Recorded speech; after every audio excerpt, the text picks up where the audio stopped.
Hello everyone, स्वागत है आप सभी का हमारे YouTube channel agri super mind पे। आज हम बात करने वाले हैं जीव विज्ञान से संबंधित सभी महत्वपूर्ण प्रश्नों की, जो कि आने वाले सभी एग्जाम की दृष्टि से काफ़ी महत्वपूर्ण होने वाले हैं। सो बढ़ते हैं हम लोग अपने क्वेश्चंस की तरफ, जो कि आज का हमारा पहला क्वेश्चन है। निम्नलिखित में कौन सी बायोडीजल की फसल है? फर्स्ट ऑप्शन है कपास, सेकंड ऑप्शन है गन्ना, थर्ड ऑप्शन है जेट्रोफा, फोर्थ ऑप्शन है आलू। तो जेट्रोफा जो होता है ये बायोडीजल की फसल होता है, इसलिए इसका जो राइट आंसर होगा वो सी होगा। बात करते हैं जेट्रोफा के बारे में। तो जेट्रोफा जो होता है ये बायोडीजल की फसल होती है। ये पुष्पीय पादपों की प्रजाति का एक पौधा होता है, जो कि सूखे तथा विनाशकारी कीटों के प्रति काफ़ी ज़्यादा प्रतिरोधी होता है। ऐसे बीज उत्पन्न करता है जिसमें तेल की जो मात्रा होती है वो 27 से 40% तक होती है। जेट्रोफा के तेल को डीजल इंजनों में प्रयोग हेतु बायोडीजल में परिवर्तित भी कर देते हैं। तो इसमें जेट्रोफा का जो बीज होता है, इसमें जो तेल की मात्रा होती है वो 27 से 40% तेल की मात्रा होती है। बढ़ते हैं नेक्स्ट क्वेश्चन की तरफ। ओजोन छिद्र का निर्माण सर्वाधिक है? फर्स्ट ऑप्शन है भारत के ऊपर, सेकंड ऑप्शन है अफ्रीका के ऊपर, थर्ड ऑप्शन है अंटार्कटिका के ऊपर, फोर्थ ऑप्शन है यूरोप के ऊपर। तो ओजोन छिद्र का जो निर्माण सबसे ज़्यादा है वो अंटार्कटिका के ऊपर है, इसलिए इसका जो राइट आंसर होगा वो सी होगा। बढ़ते हैं नेक्स्ट क्वेश्चंस की तरफ।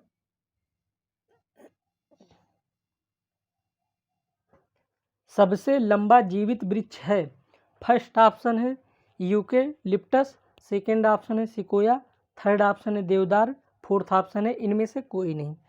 तो बात करते हैं अगर सबसे लंबे वृक्ष की, तो सबसे लंबा जो वृक्ष होता है वो सिकोया का वृक्ष होता है, इसलिए इसका जो राइट आंसर होगा वो बी होगा। बात कर लेते हैं थोड़ा सिकोया के बारे में कि जो सबसे लंबा वृक्ष होता है ये सिकोया का होता है, तो हम सबको पता है।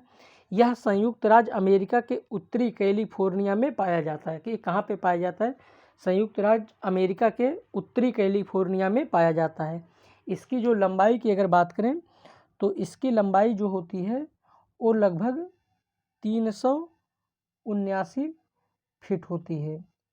अगर मीटर की बात करते हैं तो लगभग 115.5 मीटर ये पौधा लंबा होता है। तो सबसे लंबा जीवित वृक्ष जो है वो सिकोया है, जिसकी लंबाई अगर हम फीट में बात करते हैं तो 379 फीट है, और अगर बात मीटर में करते हैं तो 115.5 मीटर लंबा होता है। बढ़ते हैं नेक्स्ट क्वेश्चन की तरफ। डीएनए उपस्थित होता है? फर्स्ट ऑप्शन है केंद्रक में, सेकेंड ऑप्शन है माइटोकॉन्ड्रिया में, थर्ड ऑप्शन है क्लोरोप्लास्ट में, फोर्थ ऑप्शन है उपरोक्त सभी। तो डीएनए जो होता है वो केंद्रक में भी पाया जाता है, माइटोकॉन्ड्रिया में भी पाया जाता है और क्लोरोप्लास्ट में भी पाया जाता है, तो इसलिए इसका जो राइट आंसर होगा वो डी होगा। बढ़ते हैं नेक्स्ट क्वेश्चन की तरफ।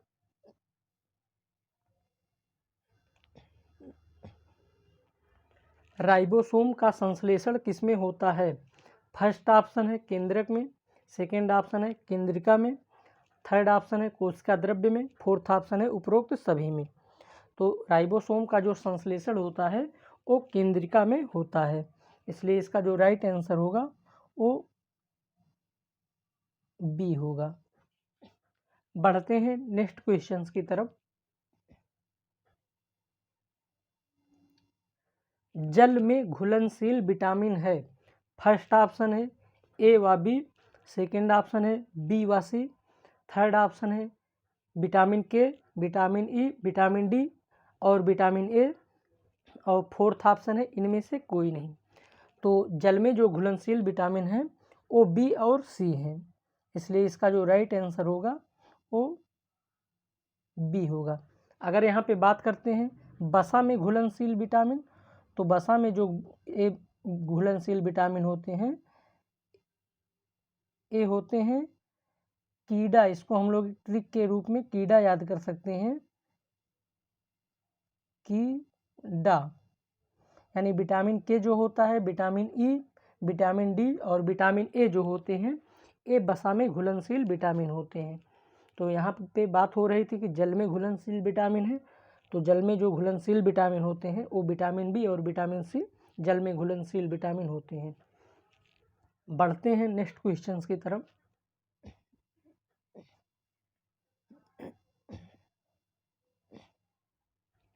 डीएनए किससे निर्मित होता है? फर्स्ट ऑप्शन है तारक काय से, सेकेंड ऑप्शन है क्रोमैटिन से, थर्ड ऑप्शन है सेल वॉल से, फोर्थ ऑप्शन है रिक्का से। तो डीएनए जो निर्मित होता है एक क्रोमैटिन से निर्मित होता है, इसलिए इसका जो राइट आंसर होगा वो बी होगा।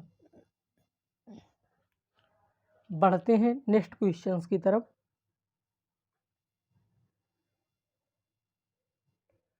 हार्मोन शब्द का प्रयोग सबसे पहले किसने किया था? फर्स्ट ऑप्शन है बायसन जॉनसन ने, सेकेंड ऑप्शन है बेंट ने, थर्ड ऑप्शन है वर्ज ने, फोर्थ ऑप्शन है स्टारलिंग ने।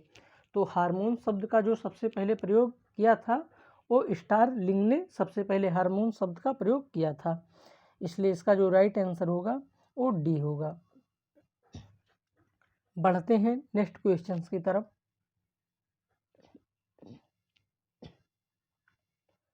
भारतीय कवक विज्ञान के जनक हैं? फर्स्ट ऑप्शन है ई जे बटलर, सेकेंड ऑप्शन है के सी मेहता, थर्ड ऑप्शन है मुंडकर, फोर्थ ऑप्शन है आर एस सिंह। तो भारतीय कवक विज्ञान के जो जनक हैं ये ई जे बटलर हैं, इसलिए इसका जो राइट आंसर होगा वो ए होगा। यानी ई जे बटलर को हम लोग भारतीय कवक विज्ञान के जनक के रूप में भी जानते हैं। बढ़ते हैं नेक्स्ट क्वेश्चंस की तरफ।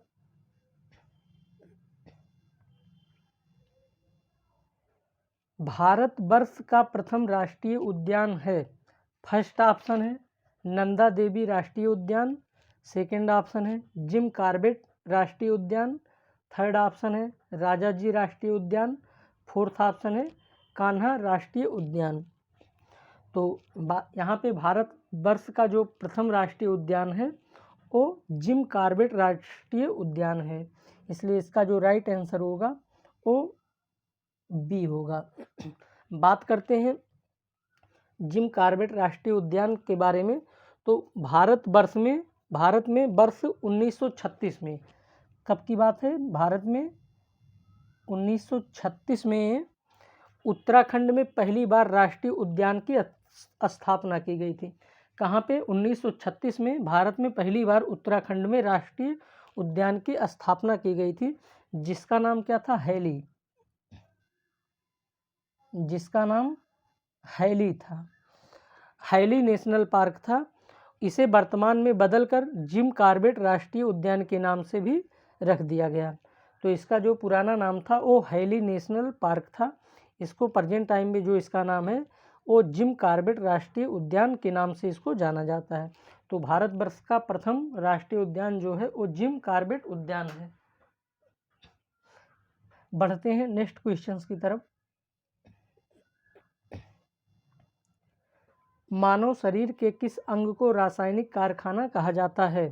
फर्स्ट ऑप्शन है गुर्दे, सेकेंड ऑप्शन है लीवर, थर्ड ऑप्शन है फेफड़े, फोर्थ ऑप्शन है किडनी। तो मानव शरीर का जो लीवर होता है इसको हम लोग रासायनिक कारखाना भी बोलते हैं।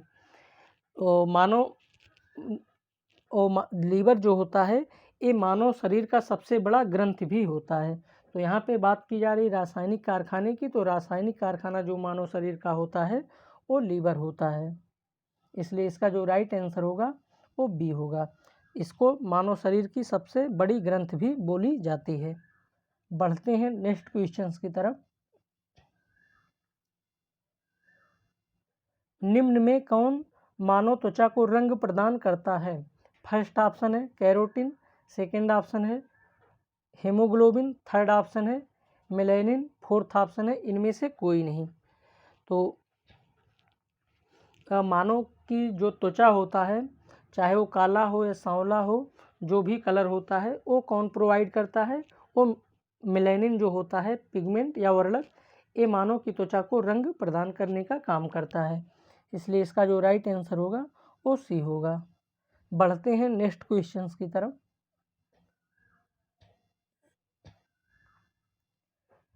हीमोग्लोबिन का मुख्य घटक है। फर्स्ट ऑप्शन है आरबीसी, सेकेंड ऑप्शन है डब्ल्यूबीसी, थर्ड ऑप्शन है प्लेटलेट्स, फोर्थ ऑप्शन है प्लाज्मा। तो हीमोग्लोबिन का जो मुख्य घटक होता है वो आरबीसी होता है, यानी जिसको हम लोग रेड ब्लड सेल, जिसको हम लोग रेड ब्लड सेल बोलते हैं, या फिर इसी का जो साइंटिफिक नेम होता है जिसको हम लोग इरिथ्रोसाइट, इसका जो रासायनिक नाम होता है वो इरिथ्रोसाइट होता है। रेड ब्लड सेल्स का जो रासायनिक नाम होता है या वैज्ञानिक नाम होता है वो इरिथ्रोसाइट होता है। और आरबीसी का अगर बात करते हैं जीवन काल की, तो आरबीसी का जो जीवन काल होता है वो 120 दिन का होता है। तो हीमोग्लोबिन का जो मुख्य घटक होता है वो आरबीसी होता है। इसलिए इसका जो राइट आंसर होगा वो ए होगा। बढ़ते हैं नेक्स्ट क्वेश्चंस की तरफ। श्रमिक मधुमक्खी है। फर्स्ट ऑप्शन है ड्रोन, सेकेंड ऑप्शन है बंदी नर, थर्ड ऑप्शन है बंदी मादा, फोर्थ ऑप्शन है इनमें से कोई नहीं। तो श्रमिक मधुमक्खी जिसको हम लोग वर्कर बी भी बोलते हैं, श्रमिक मधुमक्खी को क्या बोलते हैं? वर्कर बी बोलते हैं। तो वर्कर बी इसमें से कौन सा है? तो इसका जो राइट आंसर होगा वो सी होगा, यानी बंदी मादा जो होती हैं वो श्रमिक मधुमक्खी का काम करती हैं, श्रमिक मधुमक्खी होती हैं। बढ़ते हैं नेक्स्ट क्वेश्चंस की तरफ।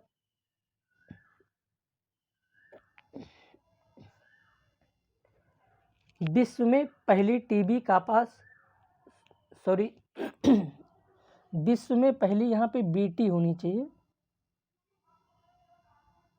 विश्व में पहली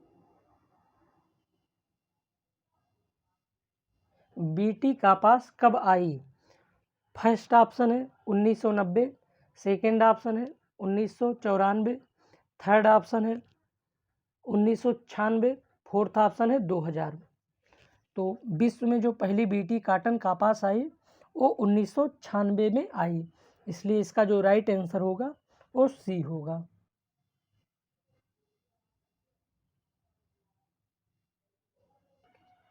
बढ़ते हैं नेक्स्ट क्वेश्चंस की तरफ।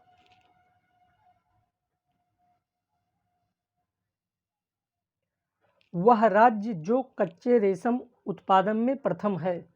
फर्स्ट ऑप्शन है आंध्र प्रदेश, सेकेंड ऑप्शन है पश्चिम बंगाल, थर्ड ऑप्शन है बिहार, फोर्थ ऑप्शन है कर्नाटक। तो बात करते हैं कि वह कौन सा राज्य है जो कच्चे रेशम उत्पादन में प्रथम स्थान रखता है। तो कर्नाटक जो है एक कच्चे रेशम के उत्पादन में प्रथम स्थान रखता है। इसलिए इसका जो राइट आंसर होगा वो डी होगा। बढ़ते हैं नेक्स्ट क्वेश्चंस की तरफ।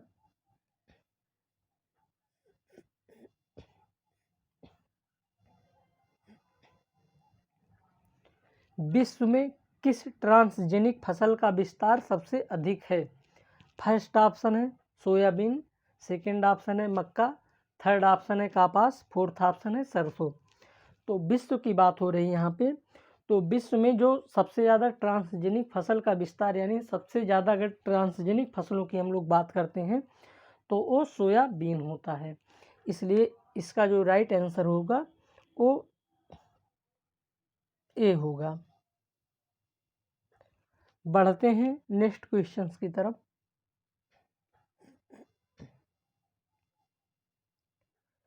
पर्यावरण में ग्रीन हाउस प्रभाव में वृद्धि होती है। फर्स्ट ऑप्शन है कार्बन मोनोऑक्साइड से, सेकेंड ऑप्शन है कार्बन डाइऑक्साइड से, थर्ड ऑप्शन है ऑक्सीजन से, फोर्थ ऑप्शन है इनमें से कोई नहीं।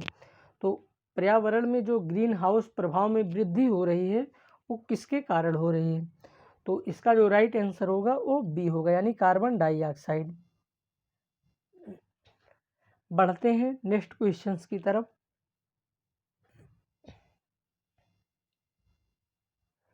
सिल्वर फिश किस गण की है? फर्स्ट ऑप्शन है प्रोटूरा, सेकंड ऑप्शन है हाइमेनोप्टेरा, थर्ड ऑप्शन है थाइसेनुरा और फोर्थ ऑप्शन है इनमें से कोई नहीं। तो सिल्वर फिश जो होती है वो किस गण की है, यानी किस आर्डर, इसका आर्डर क्या है?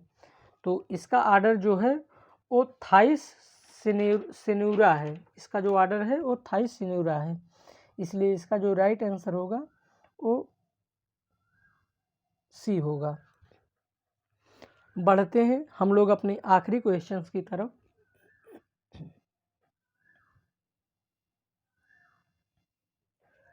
प्याज के पीले रंग का कारण है? फर्स्ट ऑप्शन है एंथोसाइनिन, सेकंड ऑप्शन है क्यूवरसेटिन, थर्ड ऑप्शन है लाइकोपिन, फोर्थ ऑप्शन है कैरोटीन। तो बात करते हैं यहाँ पे एंथोसाइनिन की। तो जो प्याज का लाल कलर होता है, प्याज में जो लाल कलर होता है, यानी प्याज का लाल रंग जो होता है वो एंथोसाइनिन के कारण आता है। अब बात करते हैं प्याज के पीले रंग का कारण। तो प्याज का जो पीला रंग होता है वो क्यूवरसेटिन के कारण होता है, इसलिए इसका जो राइट आंसर होगा वो बी होगा। बात कर लेते हैं लाइकोपिन की। तो लाइकोपिन में क्या होता है, जो टमाटर का लाल कलर होता है, टमाटर का लाल कलर जो होता है वो लाइकोपिन के कारण आता है। अब बात करते हैं कैरोटीन की। तो कैरोटीन यानी जो गाजर होते हैं, गाजर में जो नारंगी कलर होते हैं, गाजर में जो नारंगी कलर होते हैं वो कैरोटीन के कारण आते हैं। तो यहाँ पे बात हो रही थी कि प्याज के पीले रंग का कारण है, तो प्याज के पीले रंग का कारण है क्यूवरसेटिन होता है, इसलिए इसका जो राइट आंसर होगा वो बी होगा। आज का हमारा वीडियो यहीं तक, मिलते हैं नेक्स्ट वीडियो में। तब तक के लिए good luck, take care, bye bye.